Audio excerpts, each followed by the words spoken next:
언제 어떻게 통화하셨어요? 지난 토요일이었죠. 네. 토요일 저녁에. 그러니까 사실은 그 저희 회사에서 명태균 씨 관련 이제 보도도 하고 취재도 이제 계속 하고 있는 와중이었는데 처음으로 이제 연락이 됐던 거는 저와 이제 바로 소통은 아니었고 9월 말에 저희 회사의 보도에 대한 어떤 이제 불만 좀 항의성 차원에서 회사로 바로 이제 전화 주신 거예요. 제가 쓴 기사였는데 그래서 제가 이제 번호를 넘겨 받았기 때문에 그분한테 직접적으로 전화를 다시 드렸죠.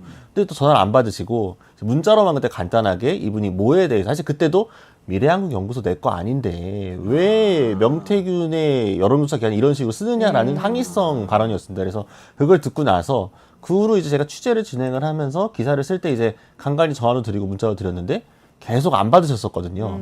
그러다가 다른 어떤 라디오 방송에서 출연을 했을 때 또 거기서 똑같이 앵커께서 명태균 씨와 이제 통화를 하는데도 안 통화하는 데도 있는데 곽우신 기자 통화를 했느냐고 해서 제가 여러 번 시도를 해봤는데 통화가 안 되고 있다. 굉장히 이분이 선별적으로 언론 대응하고 있다 이런 얘기를 했습니다. 실질적으로 사실 명태균 씨를 만나기 위해서 지방에 내려가는 기자들도 있고 전화도 수십 번 하는 기자들도 있는데 그중에 금방 쉽게 성공을 하는 기자도 있고 아닌 기자도 좀 있는 상황이거든요. 그런 이야기를 했더니 그 이야기를 전에 들으시고 토요일 저녁에 갑자기 저한테 전화를 주셔가지고 연락이 된 거죠. 네. 그러니까 제가 그 방송에서 요새 연락이 안 된다라고 했더니 그거를 이제 본인은 이제 그 낚시 갔다 오시느라고 2박 3일 동안 없었는데 본인의 와이프가 유튜브를 보다가 곽우신 기자가 이런 말을 한다던데 당신 뭐 들은 거 없냐? 라고 했다 그래가지고 제가 가기가 그 말을 전해 듣고 전화를 하게 되었다. 어느 방송이었어요? 예, CBS 라디오에서 CBS. 네, 한판승부에서 얘기를 했다가 그걸 또 유튜브에서 또 우리 헬마우스 임경빈 작가가 또 본인의 유튜브 남천동에서 또 그거 가지고 이제 명태균 씨 비판을 한 거죠. 그랬더니 이제 그런 식으로 전화 받아가 다행히 저는 그래서 CBS 라디오에도 이 자리를 빌어서 감사드리고 또 헬마우스 임경빈 작가님께도 감사드려요. 그 두 분이 언급해 주신 덕분에 연락이 됐다. 거의 수상소감. 네. 아니 이게 통화 내용은 뭐였어요? 통화 내용은 사실 이렇게 70분 정도 통화를 했는데요. 그 토요일 통화 내용의 상당 부분은 사실은 다음 날 본인이 페이스북에 썼던 서울시장 보궐선거 관련 내용이었습니다. 미리 알려준 거예요? 네, 그러니까 사실은 제가 추측하는 건데 이 부분은 본인의 어떤 그 뭐랄까요, 지금 여기서 정치 브로커다, 뭐 사짜다 이런 말이 나오는 와중에 아니다. 나는 여론조사 조작하는 사람 아니고 되게 판을 그리는 좀 꽤 많은 역할을 다른 사람이다를 강조하고 싶어가지고 이야기를 한 것 같은데 저도 전에 듣고 나서 약간 취재 검증 차원에서 뭐 이제 김종인 전 위원장이나 이준석 의원 이러면서 연락을 하면서 좀 정리하는 중이었는데 본인도 얘기했을 때 이게 기사가 빨리 나왔으면 좋겠는데 안 나오다 보니까 먼저 페이스북에 쓴 게 아닌가. 그래서 바로 이제 기사들이 쭈루룩 일요일 날 지면을 장식하게 된 거죠. 여기서도 이제 명태균 씨가 확실히 언론 플레이에 대한 거는 뭔가 이 아이디어가 있으시다. 내가 어떻게 무슨 메시지를 지금 올려야 잘 퍼지겠다. 이런 게 좀 있으신 것 같습니다. 근데 좀 통화해 보시니까 촉이 어떠세요? 좀 믿을 만한 사람이다 아니다. 뭐 이런 거칠다, 부드럽다, 뭐 여러 가지 인상이 그러니까 있잖아요. 첫 번째로는 거칠다기보다는 어쨌든 기본적으로 이제 본인이 화법을 쓰는 데 있어서 막 나를 세우는 스타일은 아니었어요. 근데 다만 본인이 하고 싶은 이야기가 분명히 있기 때문에 본인이 호스트인 거예요. 이 대화를 끌고 감에 있어서. 자기가 원하는 방향으로 가지 않고 기자가 뭔가 다른 걸 질문하거나 다른 화제로 끌고 가려고 하면 그걸로 가지 않습니다. 본인이 쭉 하던 이야기만 쭉 하려고 하는 거예요. 그래서 내가 지금 당신하고 전화한 이유는 이 이야기를 해주기 위해서야.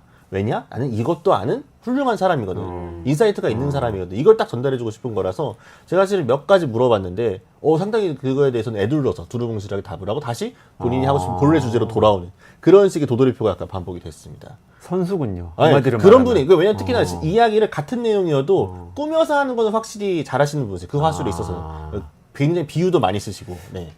그렇군요. 네. 김문지 기자님은 10년 넘게 지금 정치권 인사이신데 그런 건 전혀 아닙니다.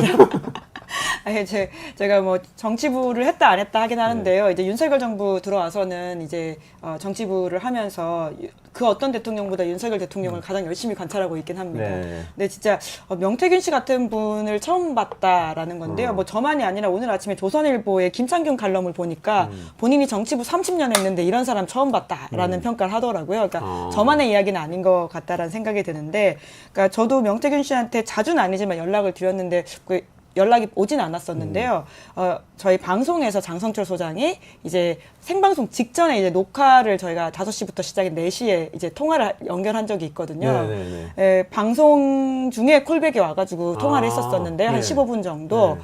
저희 곽우신 기자가 느꼈던 것과 거의 뭐 비슷하게 이제 명태균 씨에서 대해서 좀 생각을 하게 됐습니다. 안타깝게도 명태균 씨가 그 부분을 좀 잘라달라고 해가지고는 저희가 이제 후토크로 내용을 풀어갔지 목소리를 직접 내보내진 않았었는데 가장 크게 느낀 건 첫 번째로는 굉장히 어떤 면에서 횡설수설을 하신다라고 하는 건데요. 그게 뭐냐면 본인이 하고 싶은 말에 대해서는 어떻게든 이야기를 전달하긴 하는데요. 그것이 강혜경 씨와 관련된 부분이라든지 여론조작 이슈에 있어서는 굉장히 횡설수설하는 것처럼 하면서 말을 굉장히 돌린다라고 하는 것이 있고요. 하지만 그날이 가장 이제 뜨거운 논쟁이 뭐였었냐면 소위 말하는 오빠가 누구냐라는 거였어요. 네네네네. 김건희 여사 카톡이 공개가 되면서 서럽시 떠드는 우리 오빠라고 하는 게 누구냐에 대해서 용산 대통령실이 오히려 불을 질러버렸거든요. 친오빠라고 네네네. 하면서 이제 거기에 대해서 이 친오빠냐 아니냐라고 물어봤더니 어떤 식의 이야기를 했었냐면요. 그러니까 김건희 여사가 후보 시절에는 후보라고 했고 당선인이 되고 나서 당선인이라고 했다 이렇게 말을 하는 거예요. 그러니까 그 전 시기에는 오빠라는 식의 호칭을 했다라는 뉘앙스로 말을 하고요. 뿐만 아니라 이것이 정진석 비서실장의 말처럼 비공식 사적 대화라면 나는 공적인 대화를 더 오픈하겠다. 그러니까 그 다음 날 이제 JTBC라든지 CBS에서 나왔던 이야기 연장에 같은 말을 하긴 했었습니다. 그러니까 정확하게 얘기는 안 하는데 그런 뉘앙스를 계속 예, 전달을 그렇죠. 하는. 사실 진짜? 그러니까 소위 말해서 언론 플레이를 굉장히 잘한다라고도 그러네요. 볼 수 있는데요. 그러니까 제가 이제 누차 강조하지만 사실 명태균 씨의 언론 플레이라고 하는 것이 지금 굉장히 잘 먹혀 들어가는 모습들이 있지 않습니까? 하지만 그것은 명태균 씨의 뛰어남만이 아니라 대통령실을 키워줘서 커진 거다. 너무 제대로 방어를 못하고 해명을 못하는 것처럼 보이니까 명태균의 언론 플레이가 더 빛을 발하고 있는 모양새지 명태균 자체의 뛰어남으로 과연 이게 여기까지 왔냐에 대해서는 좀 의문이에요.